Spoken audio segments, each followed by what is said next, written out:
in my city, Lima, and also taking two groups to different parts of Peru as a trip leader. I love the history of Lima. I love the food of my country as well. And through my tours, I always want to share with you not just my passion, also Peruvians' passion for their multiculturality, for their traditions, because I am not the only one, the only Limanian that is fascinated with the history of her city. So I hope that through this series, you will be able to understand how interesting this part of the country is. And maybe if you're heading in this direction, if you're heading to Peru, to consider Lima as part of your adventure in the country.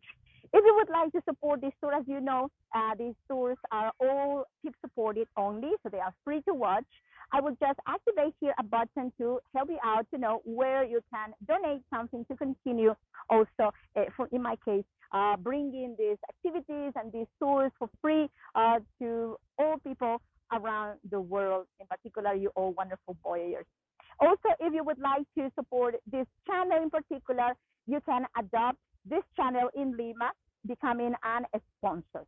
At the end of this tour, I will explain you how you can become a sponsor of your Lima tour guide. So, well, we're going now to start with this tour.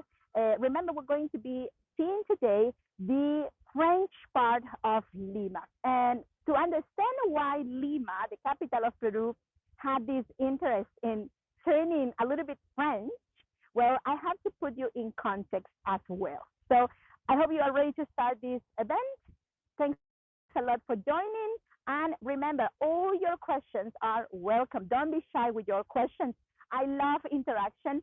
And as a tour guide with these years of experience, 15 years of experience, I know a little bit of the history of Peru, I would say.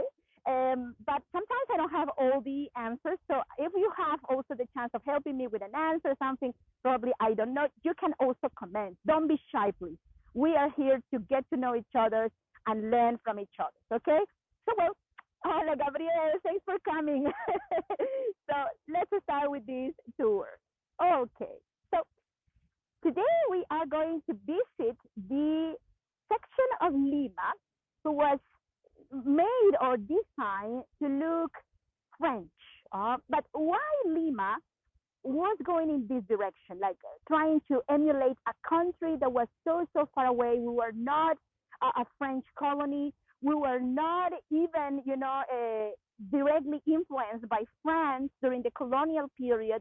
All of this craziness, all of this madness, that started in Peru after the independence, to emulate Paris, emulate France, came with many different, let's say, changes in the mindsetting of the people of my country. So first of all, I would like to share with you some pictures that will give us the chance to understand the context in which we were before the creation of this part of Lima. So first of all, my friends, let me tell you that Lima City was a Spanish colony for approximately 300 years. That's why Peruvians, we are very, very mixed culturally.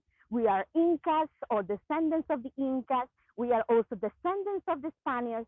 And we are descendants also of the African slaves who were introduced into this country, forced to come to work under the hand of the Spanish, first of all, the conquistadors, the Spanish, let's say, landowners, and that tradition continued on to pretty much the end of the Spanish presence in this part of the world. So Lima City was a walled city. In the first picture I just shared with you, you can click also in the images I am sharing in this moment. You can see a Lima completely different to the one that you'll see nowadays here if you come to the city in person. So Lima City was walled. You can see in that first picture, Lima being quite small, surrounded by a wall, which was made from mud bricks. In the second picture, you can see also the composition of that original wall. We have very, very few fragments of the wall that we used to have in Lima. And this wall was made of mud bricks from temples, Incan temples that we used to have in this city prior to the coming of the conquistadors. The Wall of Lima was very long. The length of the wall was about 13 kilometers, right? So the section where we are in this moment, my friends, was not within the wall section that I just shared with you, right? So officially, if we were back in the maybe 18th century, in the old city of Lima, the one that I shared with you in the picture, you would be outside the picture, outside the map of the city that I shared. You would be basically more or less in the upper section of the map. There is like a little tip, right? A meeting of two walls, let's say. You would be in that location outside the wall, right? The place where we are in this moment was designed to become the first public park of Lima and the most important public park of Lima after the falling of the walls of the city. The walls of Lima were not really much loved by the locals at the end, let's say, of its presence, because the walls that originally were to protect the city from pirates, from corsairs, from maybe indigenous revolutions, and to give safety to the people of Lima, ended up being a place of collection of trash. The trash of the Limanians was all deposited outside or next to the walls of Lima. So that's why the Limanians hated the wall at the end. And we say that the wall of Lima died virgin of gunpowder because it was never used. So before we keep walking, I would like to give you an idea of where we are exactly. And we're going to see also here, by the way, the beautiful trees and the beautiful architecture we have here in this section. And we have a Tudor-style house. There's nothing more alien to Lima, to Peru, than the Tudor style. If you're wondering why we have Tudor architecture, by the way, Tudor architecture is, the way how we describe it is English, really, style that we try to copy. We were trying to emulate all kinds of European styles after the independence from Spain. In a way, also, the intention was building up our own tradition, our own culture, our own self. We didn't know who we were back in that time. We didn't know who Peruvians were. We wanted to be a country that was prosperous. We wanted to be seen as a strong country, but we are talking about the time after the conquest of the Spanish, after 300 years of colonization. So the perspective people had about a strong nation was definitely not a nation of indigenous people ruling, indigenous non-Catholic traditions ruling. So we had still a very strong opinion, very demeaning opinion about the indigenous, being indigenous. So now that we are independent from Spain, we're talking about the year 1821, we need to understand who we are, right? So we were not looking anymore to Spain, we were looking to France. So that's why we wanted to make a new Lima, a new version of our city.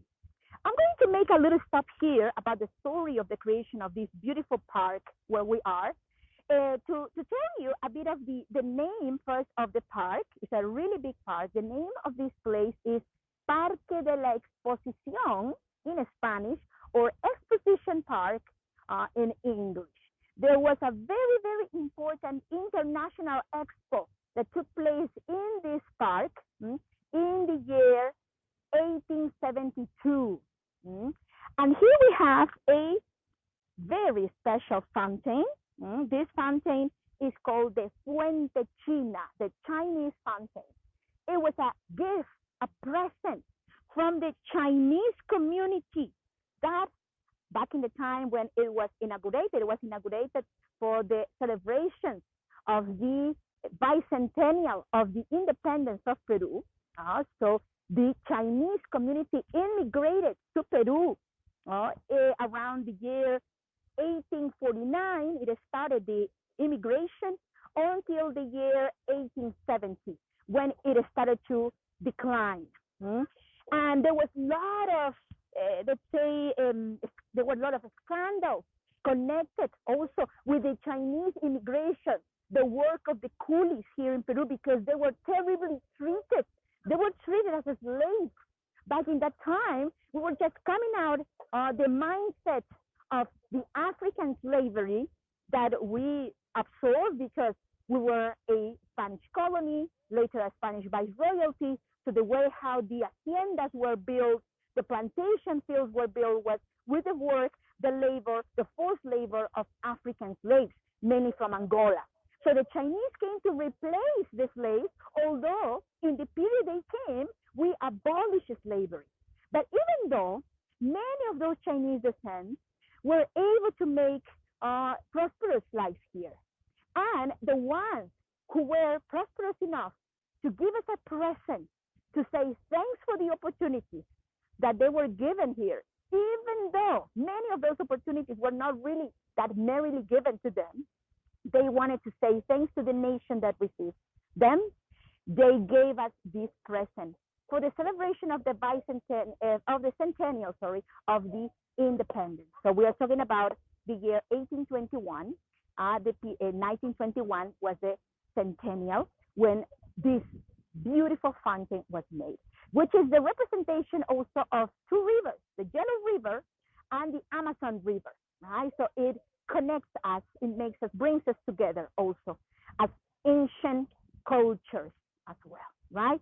So we will continue here, giving a look to all of these beautiful parks, and we are going to see some other really beautiful buildings around, which were made with pomp, elegance, in a time when Lima tried to emulate all the activities and the events that happen in Europe. Nowadays, most Peruvians feel deeply identified with, for example, what happens in North America, what happens in the United States. We copy a lot the lifestyle in North America. But in the time I am presenting you, in the period I am presenting you, the 19th century, Peru looked towards France, towards Paris in particular. So we're seeing here a series of very beautiful buildings. So keep in mind that this park was inaugurated after the falling of the walls of Lima. Where were the walls of Lima? I'll show you in a little while. We're going to be exactly where the walls of Lima used to run. When the walls of Lima were destroyed, there was a big celebration, of course, because everybody considered them to be sort of like a symbol of the past, right? And I will show you a couple of pictures here as well. I love pictures. I hope you love them too. Of the new Lima, the Lima after the falling of the walls. I hope you can identify a little bit of what was before in the other picture. The only thing is that the other picture I show you was upside down. That was the way how the city was conceived back then. Now we will conceive them differently.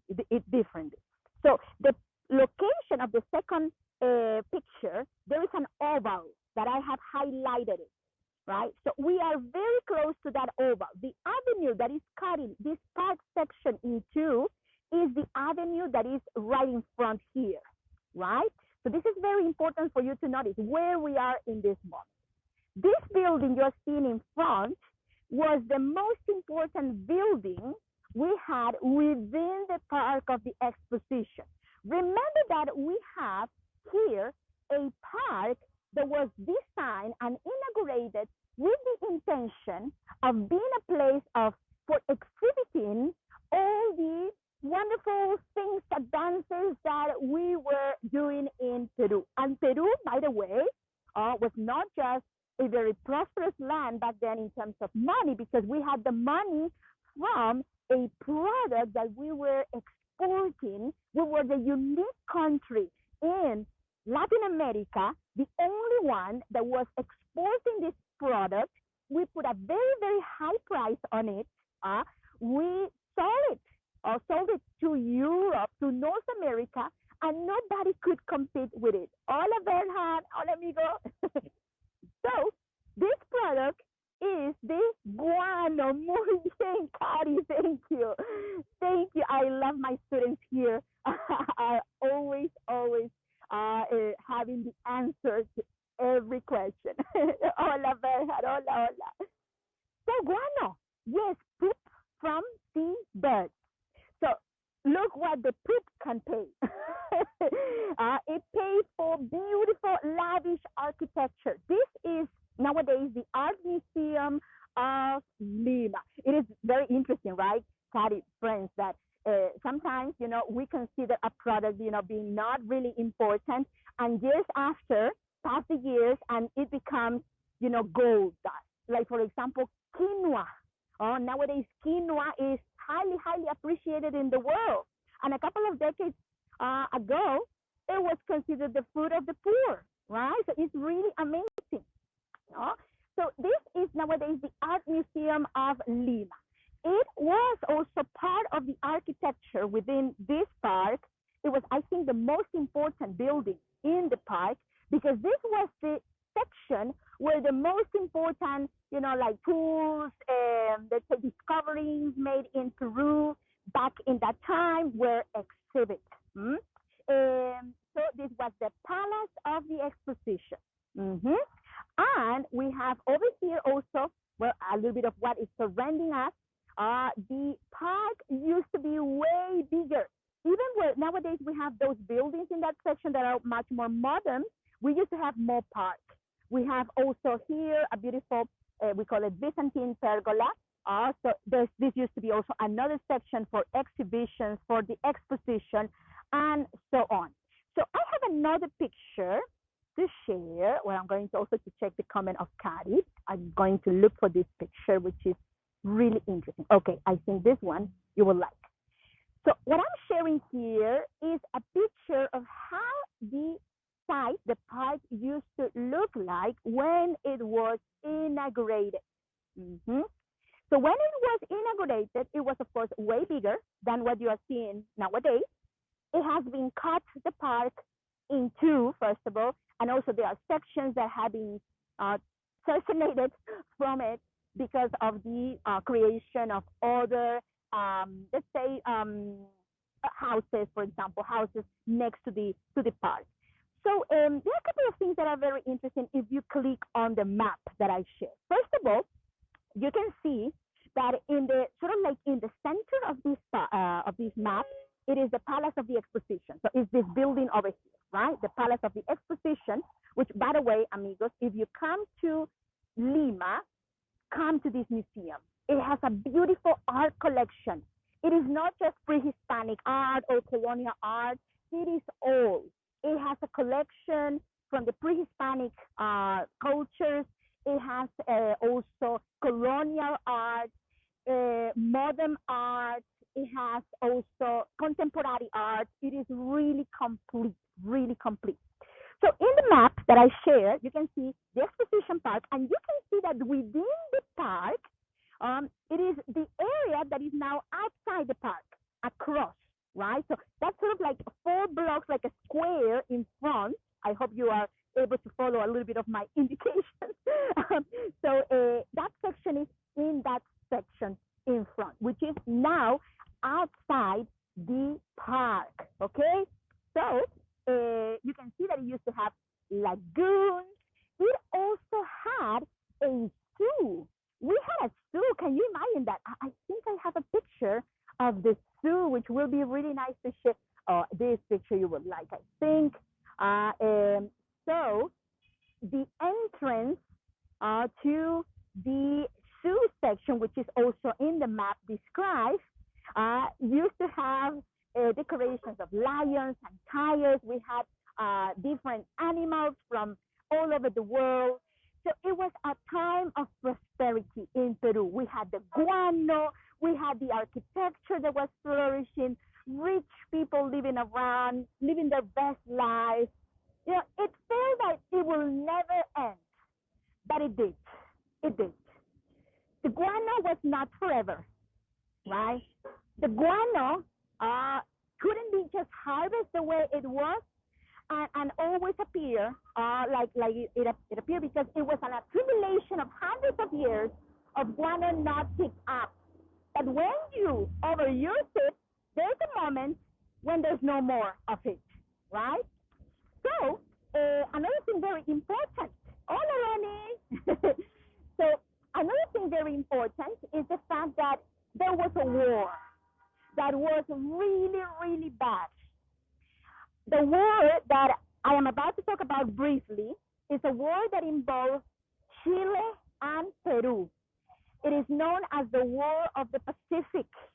The War of the Pacific was a war that was devastating, in particular for Peru, because the war happened in my country, in Peruvian territory. And this war took Chilean soldiers into Lima. Yes, my friends, we had Chilean soldiers in Lima, and we had Chilean soldiers coming into the city and staying from 1881 until 1883 in Lima. There was a sacking of buildings and monuments, and in particular, elements that were historic and decorative for us. One of them, look at how many buses and public transportation we have. Let me show you a very interesting clock. Yes, a clock that we used to have in this park. We had a wise man, Pedro Ruiz Gallo, who was the inventor of this fabulous clock, which also, besides being a clock, sorry for the noises, we love to use the horn here in the streets in Lima. Besides giving, of course, the time, also gave you the month of the year where we were. At 5 a.m., it played music, and the flag of Peru was put up at 5 p.m., put down with another music tone. So it was really beautiful. Unfortunately, it was taken as a, let's say, it was taken by the Chilean soldiers back home, to their home. But because it was dismantled in pieces, it was never, ever put back again in the way it used to be. So it didn't work. Never worked again. So then, well, we have other architecture, which is very interesting. This building you're seeing in front, by the way, you can see here the picture of the building, how it originally looked. Were you able to take a picture, my friends? Because we're going to keep moving. I will tell you the story of this building in a moment. Okay? So, the image you're seeing in the picture I just sent it to you is a postcard from the year 900. The year 900. I love them too, Carrie, you can tell. So, that picture, or that postcard was made in Paris, because it was the gallery where the Peruvian exhibition took place there. So it's very, very interesting. Now that in the year 900, Peru was invited to an international expo, and we were able to participate in Paris, bringing also our Peruvian products, our Peruvian let's say, fruits, advances also in the technology of that time there. So this gallery was made particularly to be able to be dismantled and to be taken after the end of this exhibit back to Peru. So that's why you see exactly the same building, because it is exactly the same building. I think from here, you have a better perspective of the building. And you can see how similar it is to the one of the picture, because it's the same. It was made in wood mainly. So you can see the style in the building is what we call Moorish style. It has Moorish influence. By the way, the original entrance to the exhibition palace into the museum was on this side. But nowadays, these doors are not open anymore. The door that is open to visitors is in the back side. If you wish to take a picture of the name of the park, you can in this moment. Parque de la Exposición. Okay? So we will now continue. Look at the traffic, my friends. I am sure the Champs-Élysées Avenue is not as busy as this avenue here. By the way, the name of this avenue is December the 9th, 9 de diciembre, but also is well known as Columbus Avenue, Avenida Colón. So you will see why in a moment. I hope you're having fun, my friends. I hope you're enjoying this little walk, historic walk in the most French part of Lima. And also, if you have a question, please let me know. I would love to know your opinions, if you're having fun, if you're hearing me properly. Just want to give you a little comparison on how used to be this street originally in the time of the inauguration of this street. By the way, at the end of the 19th century, the park of the Exposition was cut in two. As you know already, there was another section, smaller, across this street that belonged to the park. So at the end of the 19th century, this street was open, but it was just pedestrian. Later on, these carriages, buses, later in the time, trams, started to pass. Right? So you can see here how busy nowadays this section is. The picture that I just shared with you, it has the front of the building that you see over here, right? So that's the one you see in the picture that I shared, right? And the perspective is from that corner in that direction, right? So you can see in the picture a lot of calmness that we no longer enjoy in this moment in Lima. So now we're going across. What do you think we go across, my friends? Let's go across, because as you can see, the project here was to create a series of avenues, paths, and ovals that will recall the French Boulevard. So first we're going to have the chance of seeing this beautiful boulevard over here. You can imagine also the many people in the times of the inauguration that moved towards here, towards this section, to enjoy the calmness of this part of Lima. The theaters, the coffee shops, the restaurants, everything that was given to them. So, before we keep going in this direction, there's something I missed to say here that I will not miss, of course, for more to share. Do you remember the Wall of Lima, my friends? Do you remember the Wall of Lima? I told you that the Wall of Lima, yes, sorry, muy bien. The Wall of Lima, and I will also re-share the picture of the section in the upper part of the picture, in the point, that little wall section is this avenue. Here we used to have a wall that looks pretty much like this.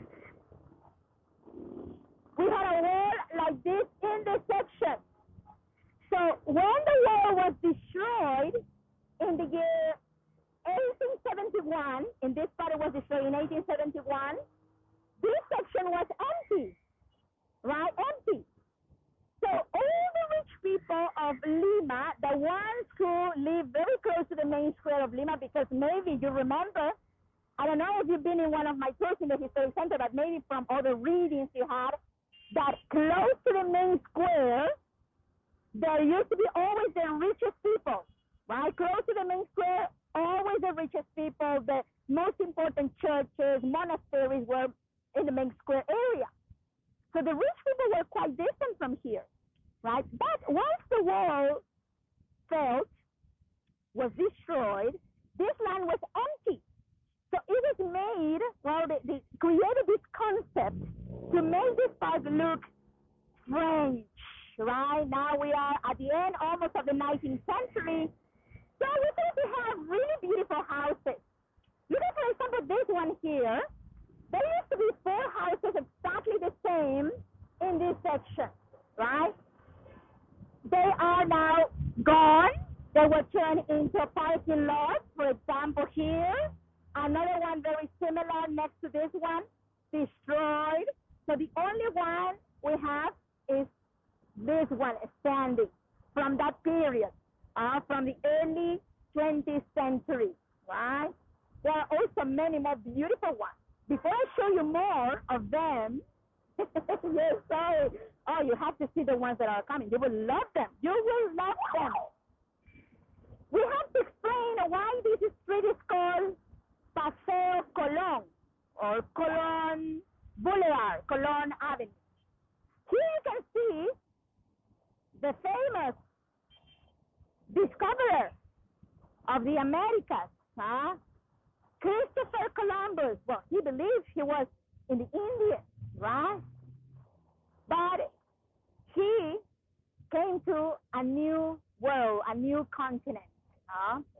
So first of all, keep in mind that the time when monuments like this one were made in Peru and in Latin America were different times. We're talking about the 19th century. This monument was not made to be here, by the way.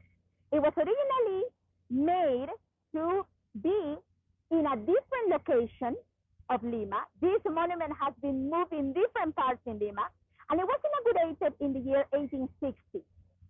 So the monument was moving to this direction when the park or the boulevard was finished. And this traveler monument, is represented with a lady, an indigenous woman that represents the Americas. And this Americas is very submissive, right? It's in the feet of Columbus, receiving what? Can you see what it's receiving the Americas? Who can tell me? What the indigenous woman, the America, is receiving from Columbus? I think we can zoom once again. Can you recognize that symbol? So you can see that the submissive Americas is receiving the cross. They're receiving the salvation. So many people nowadays have had lots of, bad times about this monument. And there is also a movement that wants to take out from plazas monuments dedicated to conquistadors, to Columbus, etc. There's something we cannot do, which is denying we are the products of this clash of two cultures, this forced marriage between the Americas and the Spanish. And removing monuments will not really make much in terms of how much we appreciate ourselves. We have to understand we are the children of the fusion, and understand our position, our place in the world as the children, in our case, of conquistadors, of African descendants, of indigenous, of Chinese, of Japanese, of Italians, of Polish, of English, of French, right? We are a multiculturality country, and we are a multicultural planet. So here we have a little bit of the rest of the monument. I'm happy, Karen, you agree with me.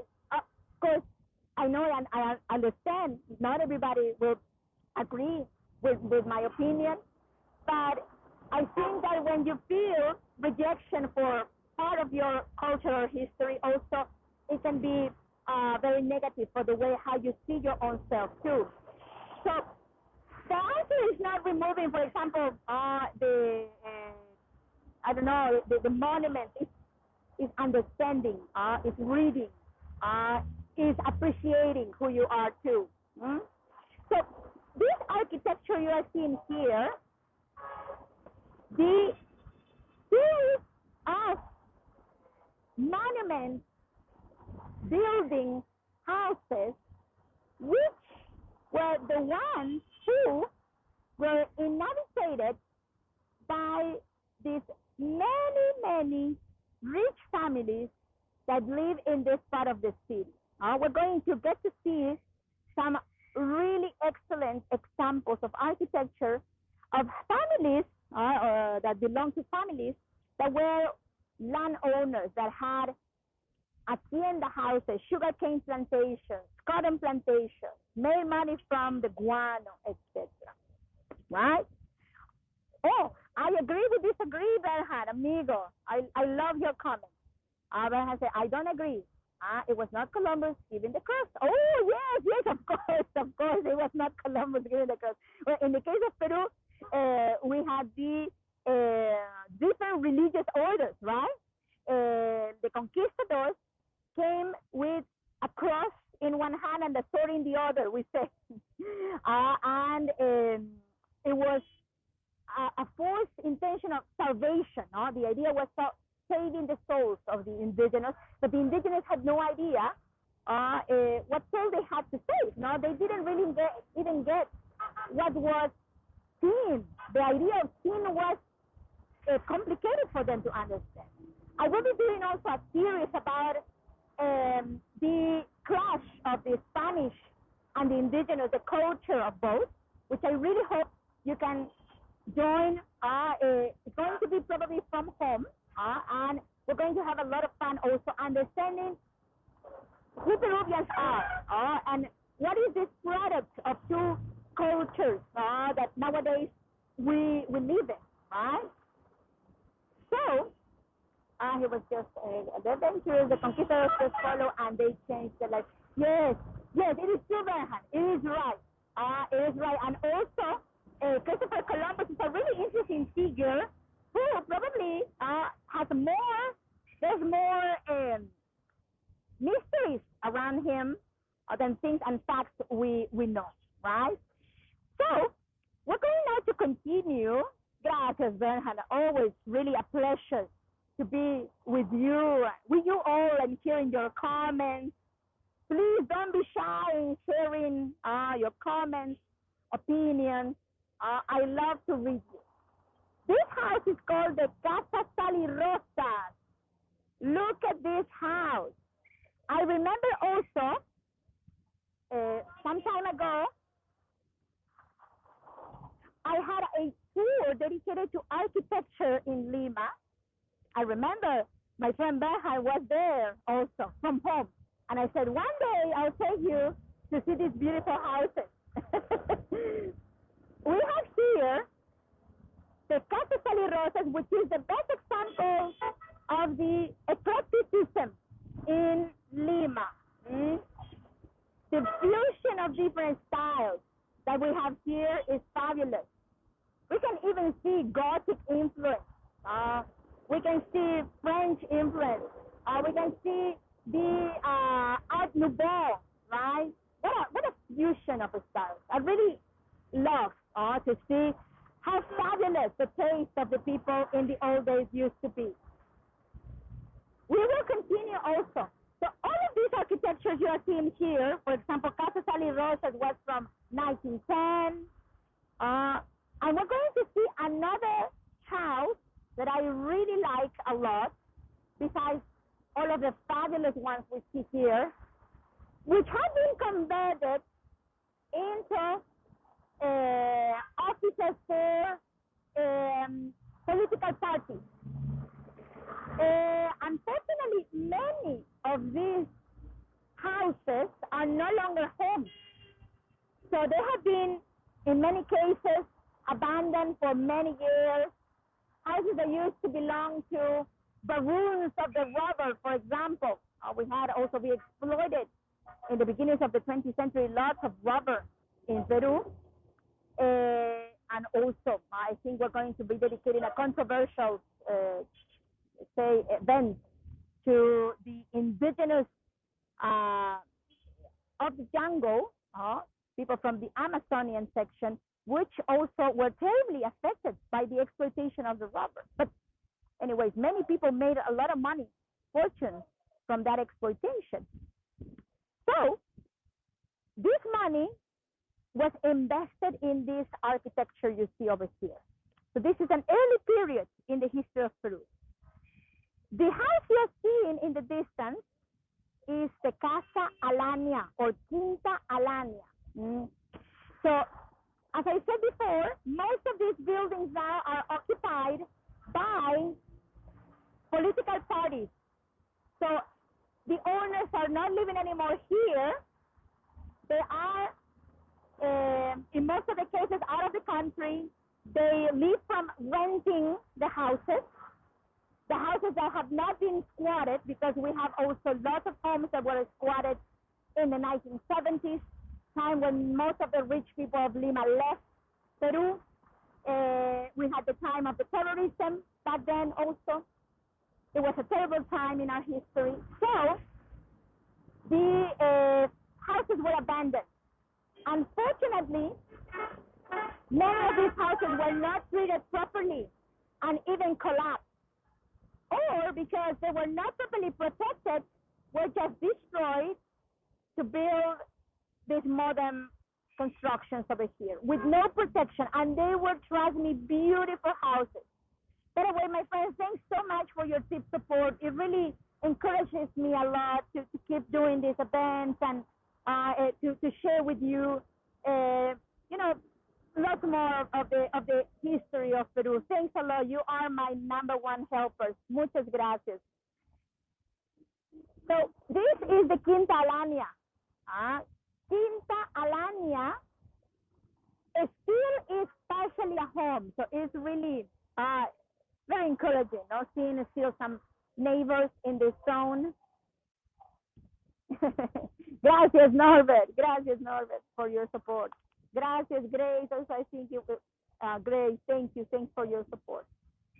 So the name Quinta Alania, you can see it here. Quinta Alania. Quinta Alania is from 1909. And you can see also this very strong eclecticism that we are also receiving in this section of Lima. Once again, the idea of the imitation of the French chateaus, also the French architecture. People wanted to live in the French standards. And this concept of quinta is very interesting, amigos. See, John, it is true, the graffiti. We have lots of zones where we have this type of tags over here. We have also now, we're changing a little bit of our concept about graffiti with the muralism or street art that is happening. But still, graffiti, there's a distinction between graffiti and muralism, right? So, the quinta that you see here, or the concept of quinta, is very curious. The quinta started as units that were for multiple families, right, in the low-class zones of Lima, right? So a quinta was let's say, a unit, a space of land that was characterized by one single entrance, one corridor from beginning to end. At the end of the corridor, there was just one take of water. So there was just water in one point of the house, because bringing water to each house was very expensive. And on the sides of that corridor, there were little, like rooms that were maybe subdivided in 2 small rooms or 3 small rooms where poor families or working class families were living. So they shared the same take of water, the same bathroom sometimes, and they had some independency on the side. That was the quinta originally, right? But that concept of quinta started to escalate socially too. So, for example, the upper class families, they started to take the idea of quinta, but to make a little bit more easier or maybe affordable buying or decorating a house in a really lavish style. So they will just pay, for example, for one designer, for one architect, for the whole building. And in this quinta, we have 4 houses, right? So there are 1 door over here, 1 door over here, and 2 doors at the end, right? Of course, each one had its own take of water, but it was very extravagant, very lavish, right? But it was still, you know, a concept of shared unit, right? So this is the Quinta Alania from the year 1909. So we will continue over here. And I have also another interesting story over here to share with you. I also have seen the comment of Ron here in the US. We are thinking of more Native American folk. Yes, exactly. Very good, Ronnie. You know, that's a really good perspective, in my opinion. Because I am not the person who will have the absolute right, like you say, my opinion is the only one. But I like the idea of transforming something sad into something positive. That is, I think that has a very strong power for healing, right? Look at this statue. This statue is one of the statues that used to be at some point in our history decorating the main square of Lima. I am sharing with you a picture, my friends, of the main square of Lima around the 1860s. If you've been with me in my city tour of downtown Lima, the main square is a highlight always. You've seen probably the fountain. I will be doing it again, so no worries. And in the picture you see there, can you see close to the fountain of the plaza 4 statues? Those 4 statues are the seasons. So this one here, yes, Patty, this one here is fall. This is fall. So the statues were moved also in the beginnings of the 20th century to decorate this avenue. It was made a decision that the main square should not have this. Oh, can you see the bird over there? We're going tomorrow to do sorry for the little interruption, a bird watching tour in Lima. It's going to be my very first bird watching tour about the species, local species in Lima. Please come tomorrow, and I hope you enjoy basically seeing birds. It's going to be my first one, so I am a little bit nervous. I am a bird watcher as a hobby, not professional, but I hope you can come. It would be lovely to have you, my friends. That is a tordo, the black bird you saw, or a shiny cowbird. So we're going to get to see these birds tomorrow, many more. I promise. You will love the tour. So, well, this avenue here, the Paseo Colón, the Columbus Boulevard, ends in an oval, which we're going to also be in a moment. And we are going to have the chance to see the monument, the statue in the middle of this monument. So we're going to cross. Now, my husband is giving me directions to do it right away because he loves to give me directions all the time. Oh, his hobbies are like that, right? So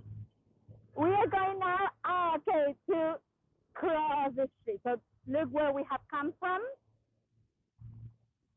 So, okay, that is the Avenue Columbus, right? And we just crossed to the most important plaza designed to emulate the most beautiful plazas of Europe, in particular with the French style. Where was St. Rose of Lima born, and facts about her? Oh, Pam! Oh, I'm so sad that you were not able to come to my St. Rose of Lima special. But let me tell you some few things. Of course, I want to give you some info. St. Rose of Lima was born here in Lima, not far away from here, approximately 10 blocks away from this location. He was born in a family that was a Spanish descendant here in Lima. St. Rose is considered to be the most important saint we have in Peru, a female saint we have in Peru. She's the first female saint of America, and she's patron saint also of Lima. She is protector of the police. So she's a very important saint. I will be bringing again a tour about her life. So please try to follow, if you can, this channel, because I will be doing an event especially about St. Rose of Lima with images, with facts also. And we will go in direction to see her house. So that's going to be coming soon. Okay, I promise that. But Rose of Lima is the most important female saint we have in Peru. And she was, of course, from the city of Lima. She was very good friends, as far we know, with Saint Martin of Porres, another very famous saint of Peru. He is the first black saint of the Americas. We have big devotion for her, by the way. No, thank you. I'm sorry I don't have any picture of her uploaded in the app, but I will be bringing it back to you. Please follow the channel so you can also get to know about her. So, amigos, we are in the Plaza Bolognesi. Who is this gentleman over here? And why this plaza is so important? First of all, let me give you a 360 of this beautiful plaza. So, as you know already, the plazas we have here in this part of Lima were designed to look very French. This plaza was inaugurated in 1905 with all the buildings you see over here. I will lower a little bit the camera so you can see everything better.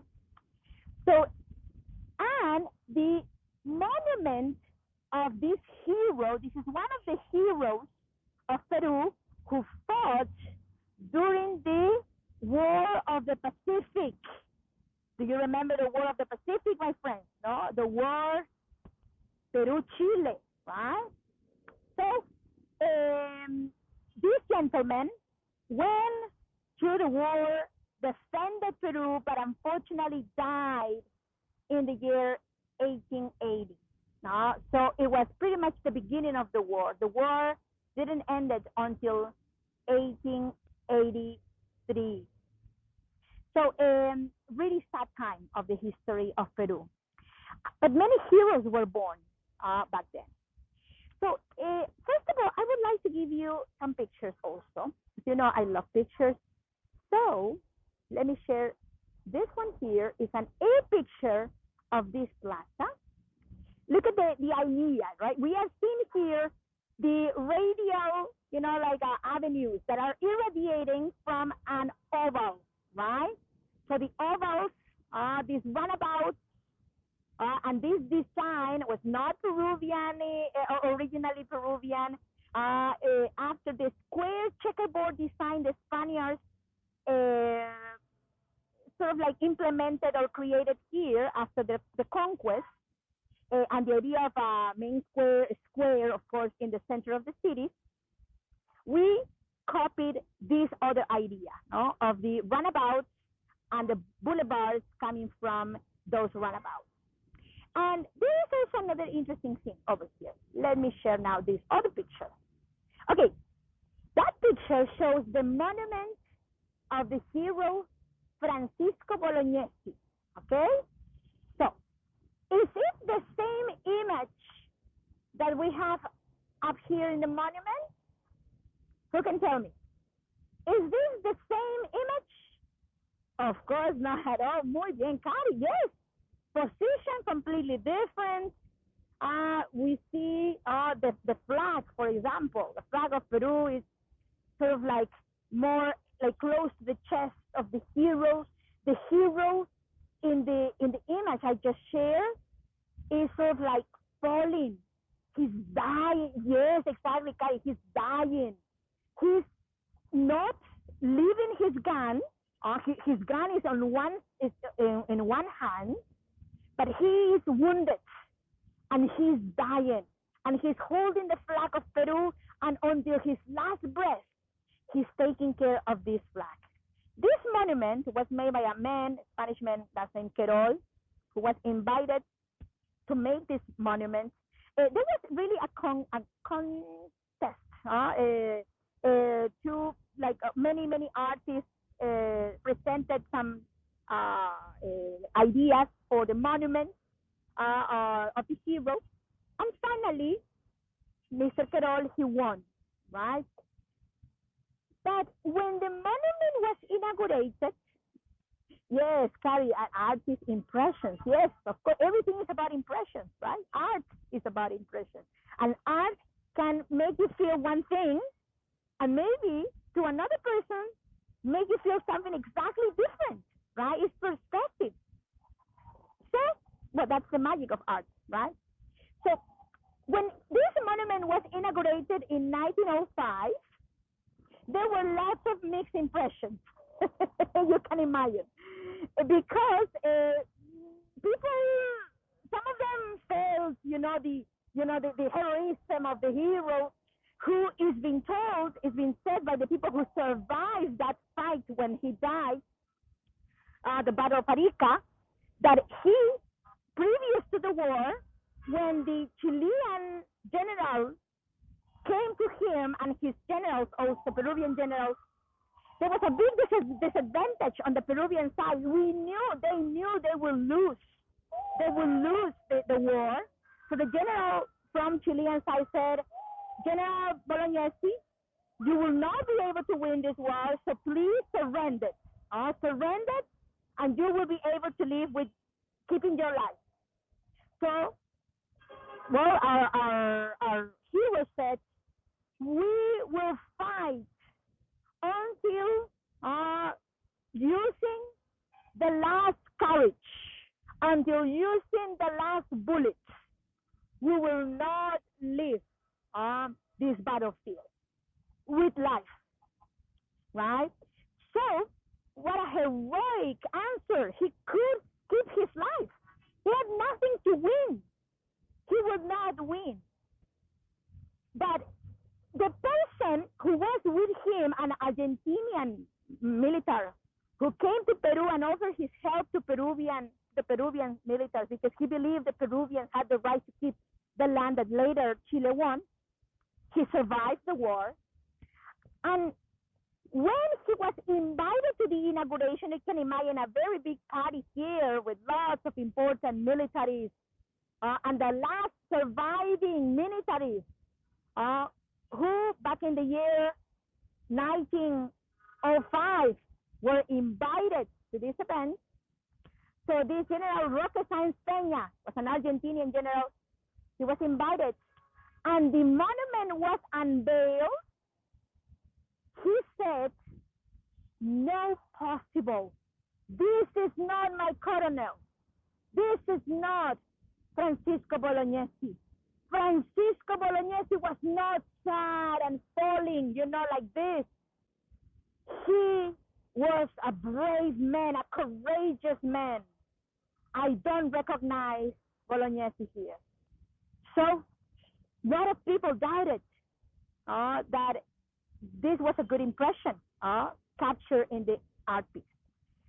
So later, many decades after, in the 1950s, a president in those days, a military president, decided to replace the monument for this one that was considered to be way more accurate in terms of the description of Francisco Bolognesi and his heroic campaign in Arica.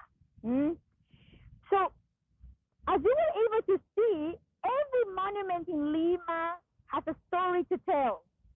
Every plaza, every park, although many of them had lost a little bit of the shine that they used to have when they were conceived, we can still see the beauty of them when we get closer to those monuments, when we get on the right locations, when we get the chance of being told the history of this site. I really hope you enjoyed today's event. Thank you so much for your participation, amigos. Thank you so much for joining and enjoying also Peruvian history. I'm trying to turn the camera. I don't know what's happening. Oh, yes.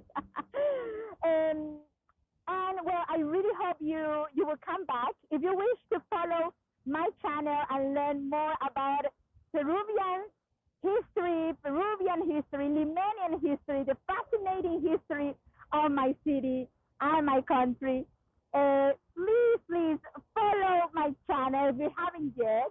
You can also support this tour with a donation, with a tip as it is called.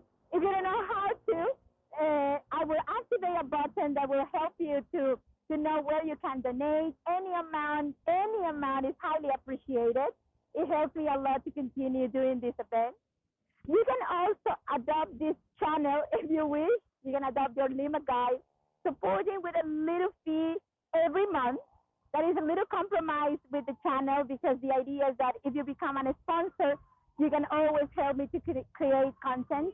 And the way how I'm planning to reward you for your support is I will not be doing private tours, exclusive tours for sponsors, because I think a better way to do it is to offer a book in exchange. And I am preparing a series of booklets that I will be writing. So it will be like buying a book, if you want to say in this way. The first one is going to be a cookbook of Peruvian recipes. And then I'm going to be doing booklets about of the beaten path destinations in Lima, about different parts of Peru, like little lonely planets of Peru, in different parts of the country, with stories, with traditions, with legends. But it's going to be all in them, which I'm going to be improving every time. So I promise to be always adding more and more to this event. Oh, no, amigo, no, don't worry. As you know, also I am uploading these tours to my channel, to my YouTube channel. If you wish to see them full, they are going to be free access for you. You don't need to pay anything to access to the recordings of these events, because I want to be of good use for anyone who wants to come to Lima. That's my intention. Well, thanks a lot for your support. Thanks so much for coming. I will be sharing with you also some my personal information if you wish to later follow me on my social media. Best to you all, amigos. Hope you enjoy it. And hope to see you tomorrow in my bird watching tour. I am very excited for that tour in particular, so hope you enjoy it. Best to you all. Take care, amigos. Muchas gracias, and see you soon. Have a lovely rest of the day. Lots of love from Lima, Peru. Gracias, Ronnie. Gracias, Cari. Gracias, John. Gracias, Bernhard. Amigas in general. Have a lovely rest of the day. Take care. Bye-bye.